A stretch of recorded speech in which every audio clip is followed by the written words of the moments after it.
In this video, I'm going to give you an introduction on the state of the Lordstown Endurance. I'm going to go over some good press that the Endurance has gotten, and I want to go over some recent actions by Foxconn, and I want to call to action everyone to please contact Senator JD Vance on this issue.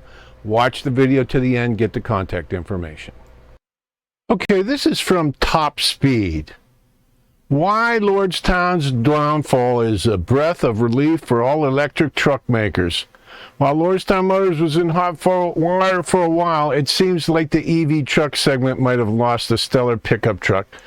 You know, this is, a year too late, but this is glowing, as were many of the reviews. And don't forget that this was runner-up for Truck of the Year, the Lordstown Endurance. And I cannot tell you, this is the Lordstown Endurance pickup truck unveiled in 2020, with the automaker projecting deliveries to begin in January 2021, which would have happened.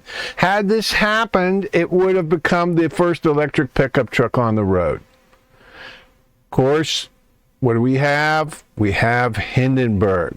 However, and they talk about the concluding, in May 2023, Lordstown lost its funding from Foxconns, but anticipated concluding the production of evaluating truck, concluding the production in the near future. So, this, I just want to start with this. This is a glowing,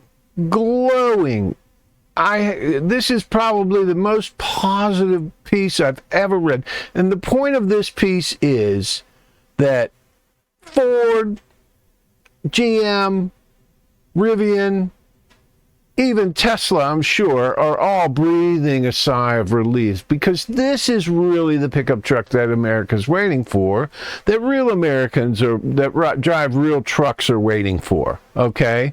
They're not waiting for a $100,000 overly complex Rivian or, the Cybertruck, which, I don't know, not really a pickup truck, or any of the $100,000 offerings that GM has, or, the Ford Lightning has sold 4,000 units this year.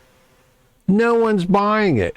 Oh, well, maybe it's because it loses 50% of its range when the temperature drops below to 40 degrees, or that it doesn't have a heat pump. Neither of these are problems that the Endurance has. It has a heat pump.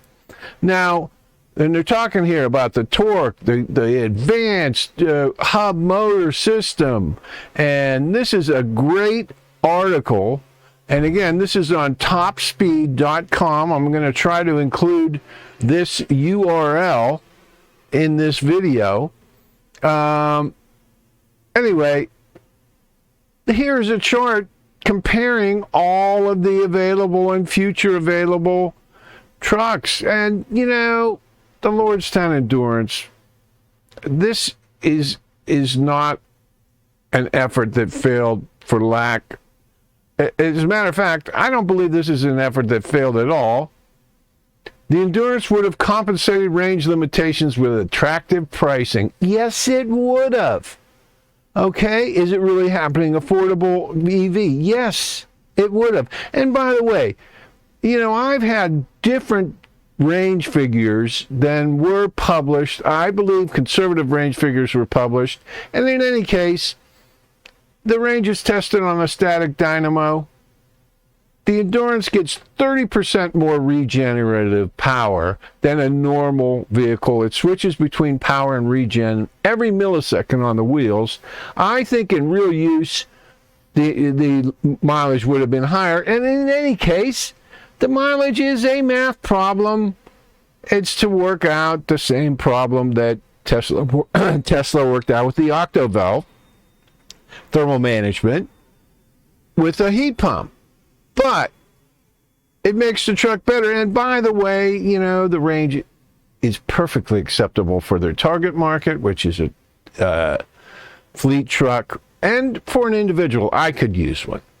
But anyway, I just want to make this point. This is a great, okay, now here's some figures, 200-mile estimate range, okay.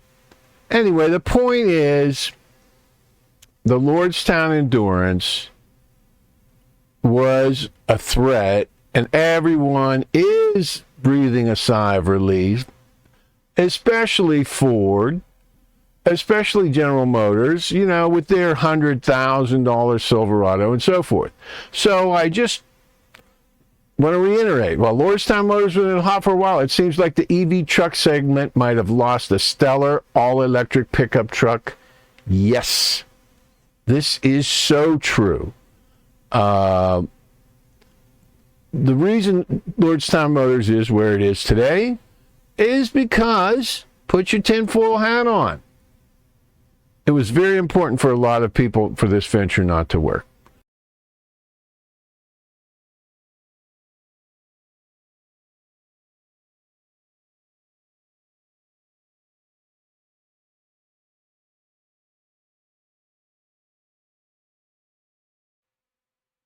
Now, after that introduction, you can see this is Foxconns' response. Lordstown Motors has no viable business to sell, Foxconns states in court's filing. Well, you saw the piece that just happened. That is a homologated, certified, in production, battery electric vehicle, pickup truck, light pickup truck, the most popular segment in the American market, the segment that the fleet market is crying for, in which they have cartel pricing. This is gaslighting. It is a viable product, okay? As you go through this, I mean, Hanhai, parent company of Foxconn, is asking a bankruptcy court judge to either dismiss Lordstown's bankruptcy or liquidate the company's assets instead of allowing it to reorganize. So, you know, this is a takeover by judge. Okay, this is acquisition of American technology, American inventions, American intellectual property by a foreign entity. This is a threat to our economy. This is a violation of Foxconn's CFIUS agreement with the government. And, you know, this needs to be looked into. Everyone that cares about this topic needs to write or call the office of JD Vance and tell him how you feel about it. Anyway, they go on to say, Lordstown fired chapter claiming Foxconn reneged on a financing deal and a model production deal and an engineering deal and a partnership, leaving it without the money it needed to produce its own electric, which is absolutely true. Lordstown Motors also sued, alleging Foxconn's fraud and willful, consistent failure to live up to commercial and financial commitments to the company. And again, these commitments to Lordstown Motors were part of their CFIUS filing. Filing a false CFIUS application is against the law. This needs to be investigated by the Senate. Please write or call JD Vance.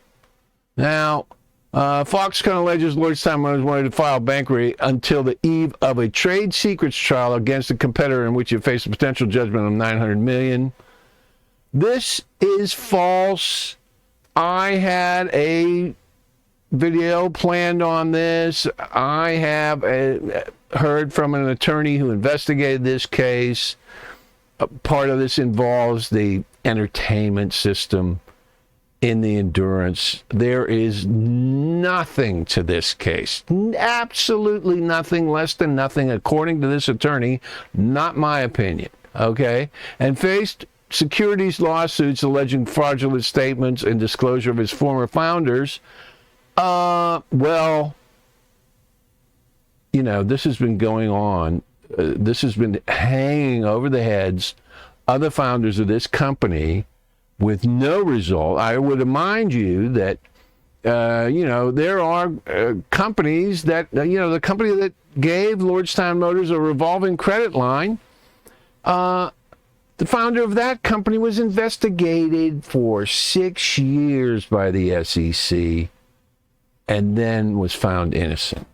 These allegations, SEC allegations, are meaningless, and bringing them up is meaningless. And by the way, Lordstown has put a statement on its website that these individuals were not dismissed. There was no wrongdoing here. This is confabulation, okay, a legal position. And, claiming that Lordstown Motors has no viable business remaining to sell, Foxconns says LMC plans to stop operations and sell nearly all its assets. The bankruptcy case comes up again in court on Thursday. Today's the 25th of July. It's Tuesday when a final hearing is scheduled on the interim orders. So, you saw the last piece on here, no viable business to sell. This is gaslighting, and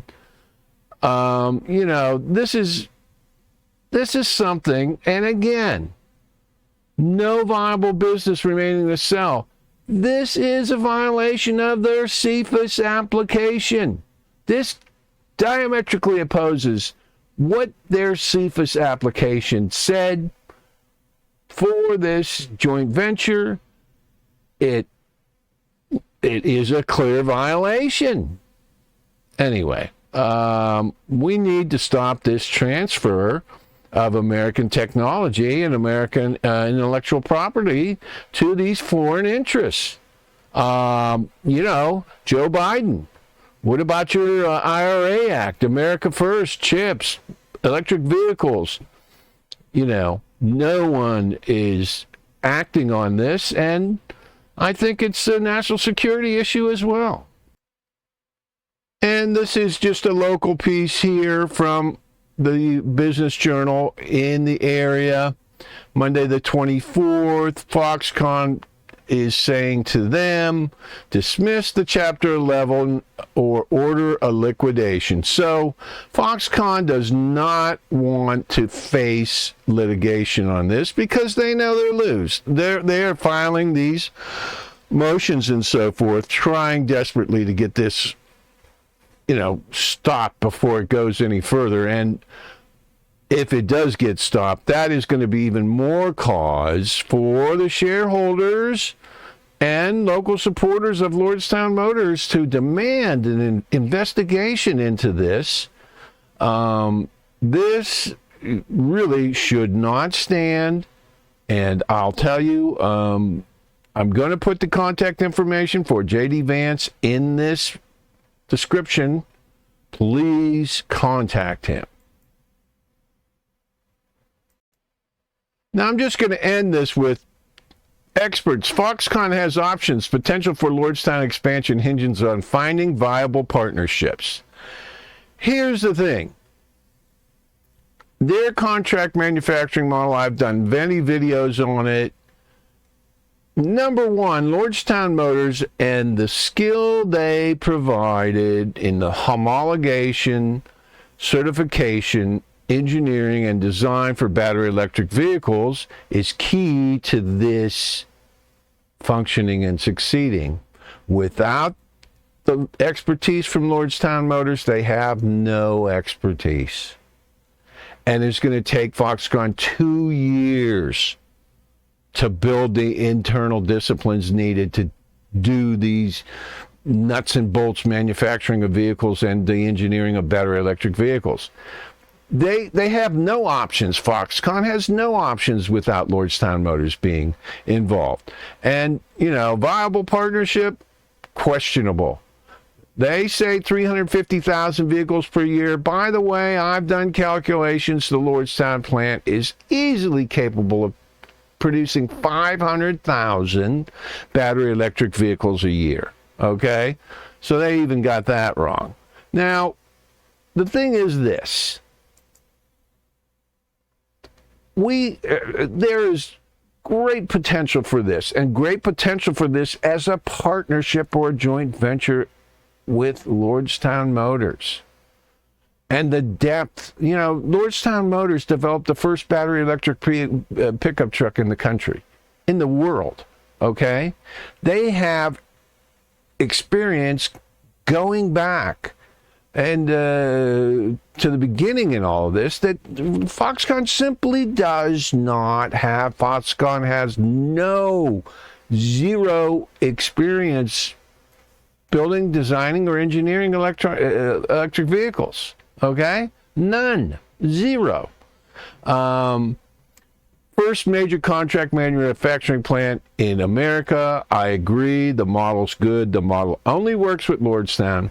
And here it is. The question is, can they, Foxconn, demonstrate they can actually do it? And can they get clients to come along and say, yeah, we want you to build these vehicles for us?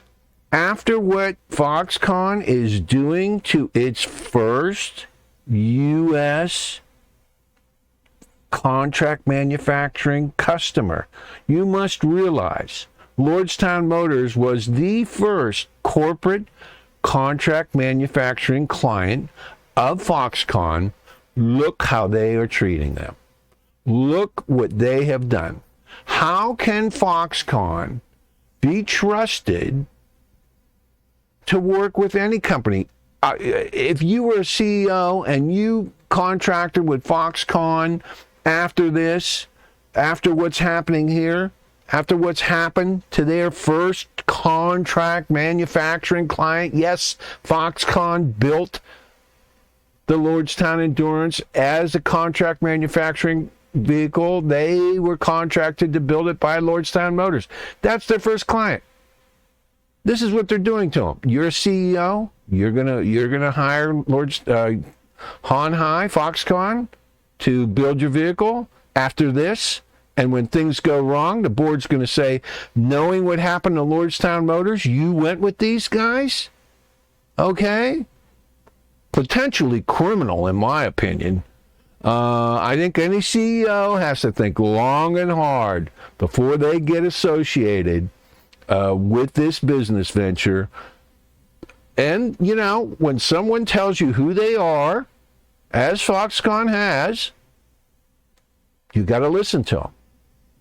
Will they come to their senses? I don't know. They're filing some vicious motions, and it doesn't appear they will. What is their motivation? Capture American inventions? Capture? It's as if Thomas Edison was taken over by the Chinese, as if his workshop was taken over by the Chinese. This is American enterprise. This is American intellectual processes. Again, a violation of CFIUS. And, why anyone, and knowing that, you're a corporate client, you're going to trust Foxconn to build your vehicle when they're trying to steal technology from Lordstown Motors? Allegedly? Okay, that's all I have to say.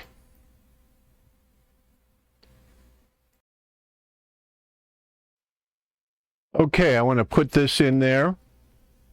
If you want to take a look at this article, Why Lordstown Downfall is a Breath of Relief for All Electric Truck Makers, here is the URL. You can pause this video and take a look at that URL. Okay, it's on topspeed.com. That is a new article, and it just blows everything that Foxconn says out of the water. Okay? Now, this second entry here I have in bright red. Senator JD Vance, James David Vance.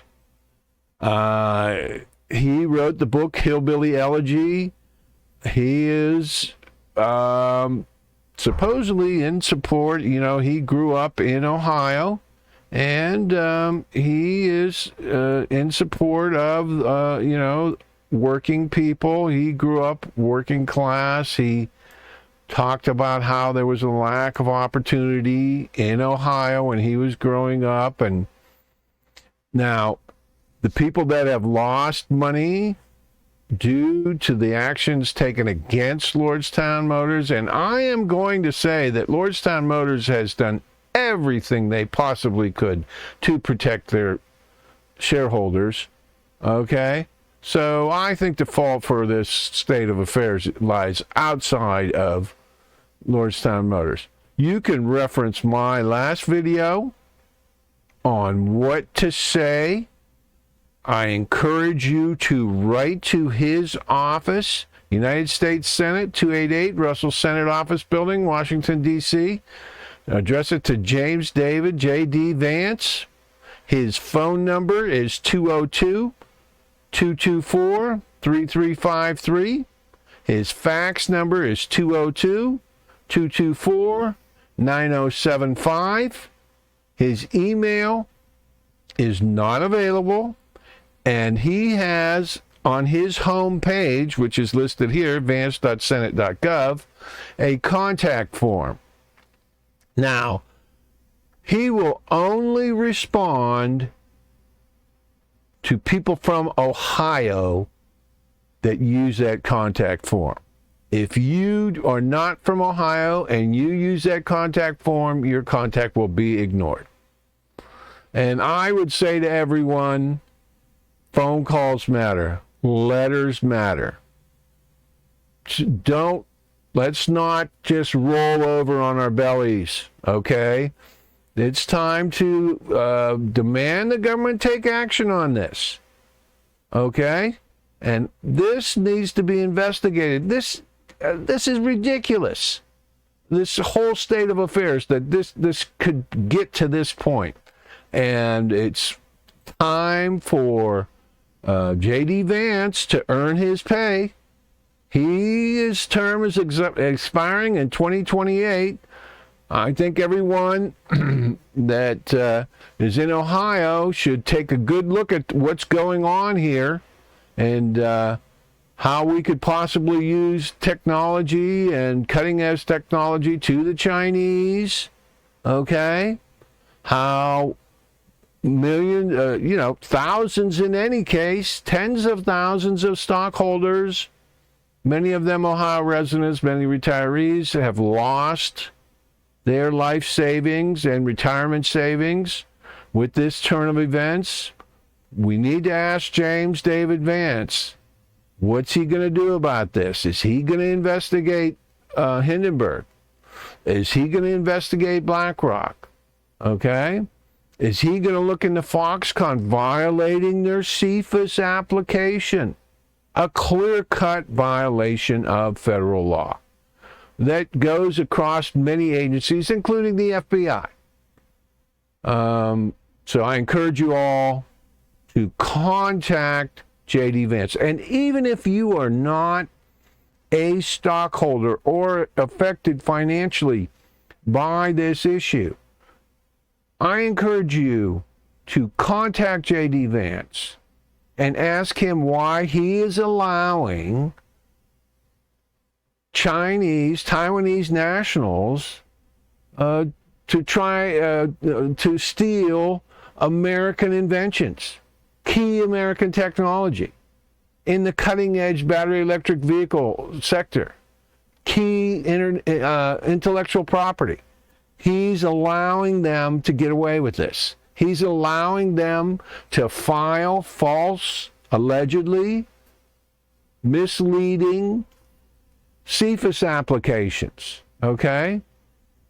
He's allowing the stock to be manipulated, allegedly, okay?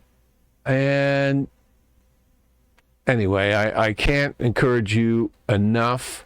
Anyone that cares about this country, and every single stockholder, every single one, needs to contact JD Vance about this. Every single one, more than once. I advise you to call, fax, and write. Forget his web page. Write him a letter. Call him up on the phone. Tell him you're PO'd. Tell him you're going to remember him. if he doesn't do anything about this.